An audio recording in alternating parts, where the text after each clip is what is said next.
Àwọn agbésùnmọ̀mí náà ni wọ́n ti ya bo KB Girls Grammar School báyìí tí wọ́n sì ti kó àwọn akẹ́kọ̀ọ́ tí wọ́n jẹ́ obìnrin lọ. Ìròyìn yàjóyàjó eléyìí tí ó ń tẹ̀ wá lọ́wọ́ náà ni ó ń fìdí rẹ̀ múlẹ̀ wípé lóòrọ̀ kùtù ọjọ́ ajé Monday òní náà ni àwọn agbésùnmọ̀mí ya bo ilé ẹ̀kọ́ kan tá a mọ̀ sí Mega Comprehensive Girls Secondary School tó ń bẹ ní ìpínlẹ̀ Kebbi tí wọ́n sì ṣe bẹ́ẹ̀ kó àwọn akẹ́kọ̀ọ́ eléyìí tí wọ́n jẹ́ obìnrin tí ẹnikẹ́ni ò tí ì lè sọ iye wọn lásìkò yìí lọ. Wọ́n tún ní wọ́n ṣekú pa ọ̀kan lára àwọn tí ó jẹ́ òṣìṣẹ́ nínú ilé ẹ̀kọ́ ọ̀hún.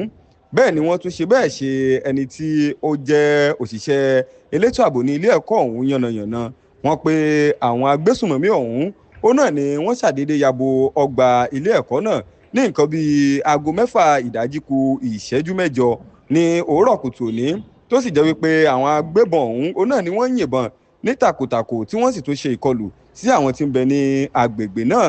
Gẹ́gẹ́ bí ìròyìn ṣe wá ń sọ di mímọ̀, wọ́n ti ṣe lálàyé báyìí wípé àwọn ọmọ tí wọ́n jẹ́ obìnrin tí wọ́n jẹ́ akẹ́kọ̀ọ́ ní ilé ẹ̀kọ́ ọ̀hún náà ni ẹnikẹ́ni ò tí ì lè sọ iye wọn ní pàtó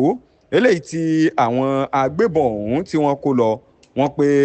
àwọn tí wọ́n jẹ́ olùgbé agbègbè náà ni wọ́n ti wá ń ṣe lálàyé wípé àwọn agbébọn náà ni wọn ò tí ì rìn jìnnà, tó sì ṣeé ṣe bí ìjọba bá tètè gbé ìgbésẹ̀ alágbára láti fi lè rí àwọn akẹ́kọ̀ọ́ ọ̀hún padà, náà ni yóò rọrùn fún wọn láti lè ṣe. Wọ́n tún ṣe lálàyé wípé àwọn agbébọn ọ̀hún náà ni wọ́n ń bẹ ní àwọn igbó eléyìí tí ó súnmọ́ tòsí ilé ẹ̀kọ́ ọ̀hún.